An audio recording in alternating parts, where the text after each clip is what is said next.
And from Fairy Dream Girl to Ryudo, if you were really Ryo, which would you choose, Ichigo or Lettuce? Wait, say that one more time. Okay. If you were really Ryo, which would you choose, Ichigo or Lettuce? Okay, I thought you said if you were really real. I was like, what? Rio! Rio! I knew it. You're a Turing-tested computer program. Okay. What are my choices one more time? I'm sorry. Ichigo or Lettuce! Okay.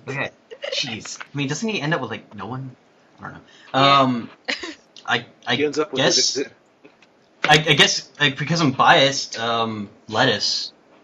I mean, I've already said the reason why is just I like the, nerdy-looking girls, just, like the bookworms, etc. It's just the way I am. Well, also, Lettuce has a number of other distinct advantages.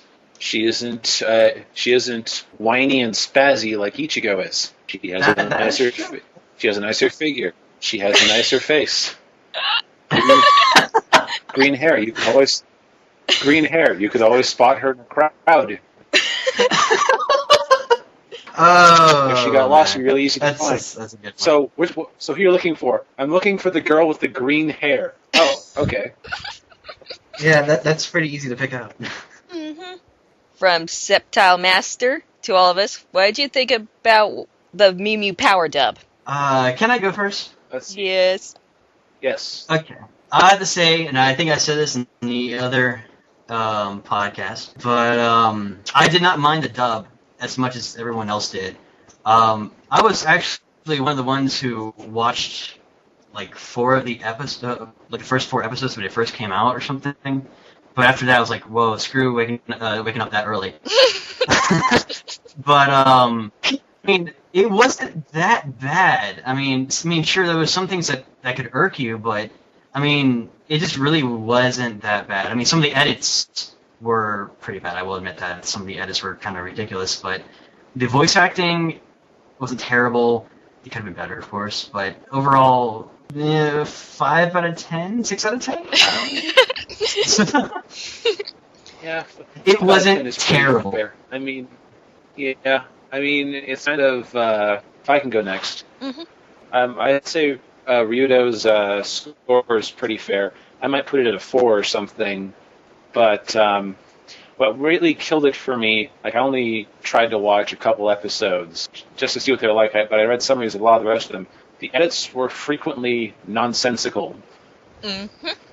Like, I can understand cutting out certain things for censorship purposes, since Japanese standards are different than ours, but some of them weren't even a matter of standards and practices. Some of it was just, let's make something completely different. Mm-hmm. And I gotta say, Keisha's flamboyant gay voice just kind of kills any sense of menace when he shows up. Oh. And I mean, the way he looks, I've had people say, "Oh, so who's she?"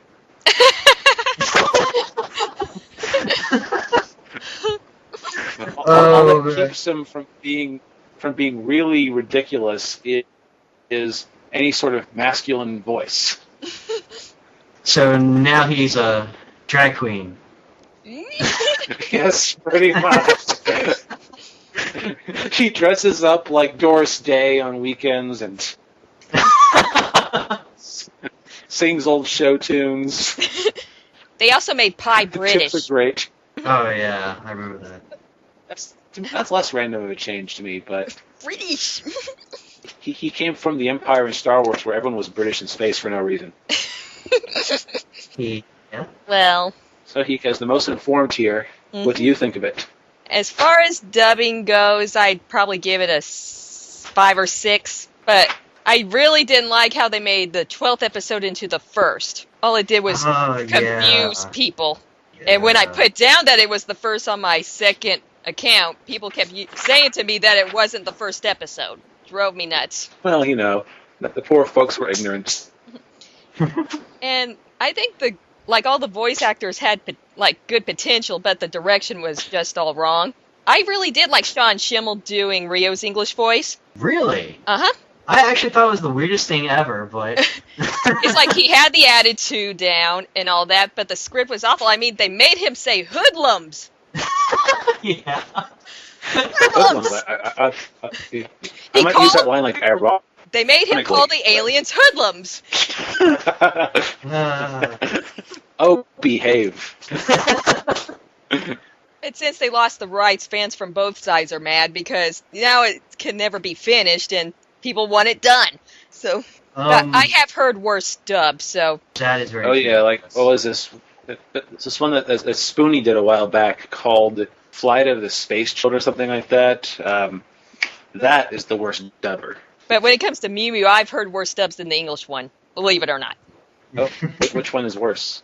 I recently got the Serbian dub. The mixing was awful. A lot of the times they like made the character talk before their mouths even move.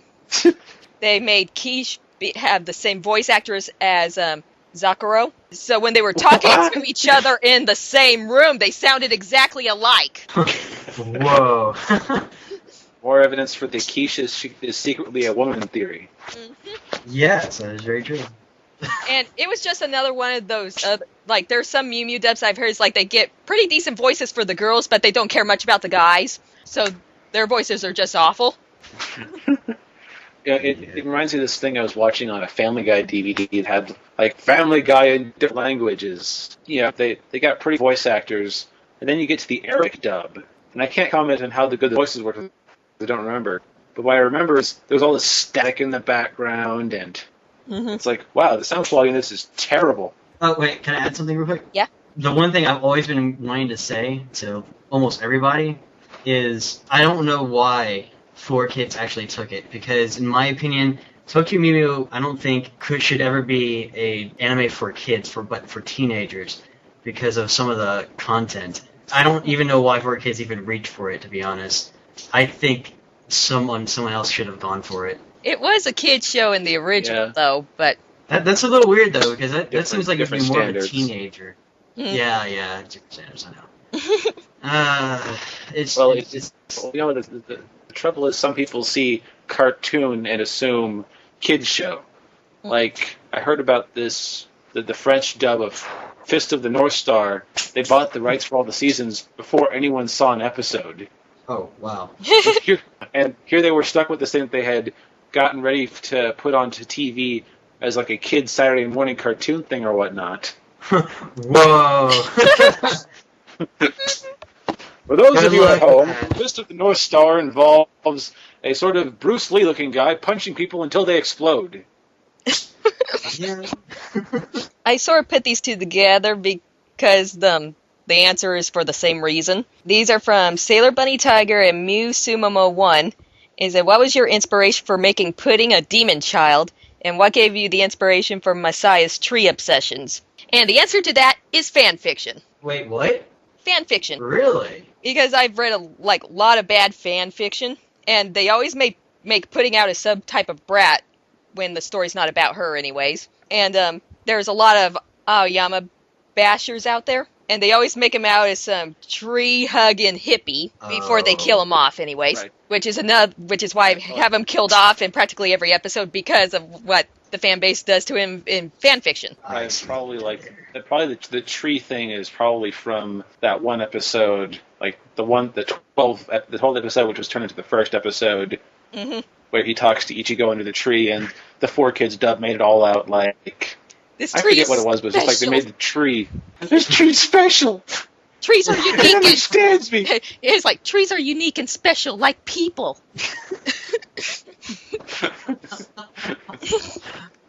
It also doesn't help that I like the Pudding's introduction episode. I wrote a lot of it, and my typical brand of comedy for these abridged things is what they call in TV tropes humorous sociopathy or comedic sociopathy. That is, everyone is cruel and mean to everyone else. Because when it's fun to do with these shows where, like these kids shows where everyone's really friends with each other. At the end of the day, they just have it be like, "Why are we together? Because the script says so." Rats. That's why, like, So Hiko was the one who said, "Make her a devil child," and I just ran with it. That's awesome.